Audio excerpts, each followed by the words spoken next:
శ్రావణ మాసం రేపటితో కంప్లీట్ అయిపోతుందండి. మరి ఎల్లుండి నుండి భాద్రపద మాసం.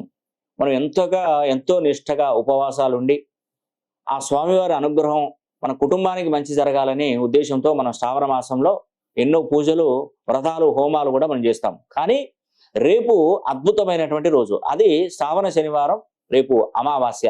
పరమ పవిత్రమైనటువంటి అమావాస్య. ఈ అమావాస్య మహిమలు గల అమావాస్య. సంతానం లేని వారికి సంతానాన్ని, ఆరోగ్య స్థితిగతులను, చెడు దృష్టిని, తర్వాత మనం పాడి పంటలు చేసినప్పుడు ఆ పాడి పంటలు చేసినప్పుడు సమృద్ధిగా మనకు లాభాన్ని తీసుకొచ్చేటువంటి అమావాస్య ఏదైనా ఉంది అంటే అది పోలాల అమావాస్య. అది శ్రావణ మాసం చివరి రోజున వస్తుంది. ఎంత అద్భుతం అండి! ఆ శ్రావణ మాసం చివరి రోజున వచ్చేటువంటి రోజున నేను చండీ హోమం తలపెట్టబోతున్నాను. ఆ చండీ హోమం జరిపించుకోండి. మీ పేరు గోత్రనామాలు పంపించండి. దీనికి గాను నేను తీసుకునేటువంటి డబ్బులు 500 రూపాయలు మాత్రమే నేను తీసుకుంటున్నాను. ఇది వీడియోగ్రాఫర్లకి, పండితులకి, పూజా సామాగ్రికి నేను ఖర్చు పెడుతున్నాను. ఎవరైనా ఈ చండీ హోమం జరిపించుకోవాలనుకుంటే మీ పేరు గోత్రనామాలు పంపించి మరి ఆ స్వామివారి అనుగ్రహానికి మీరు పాత్రలు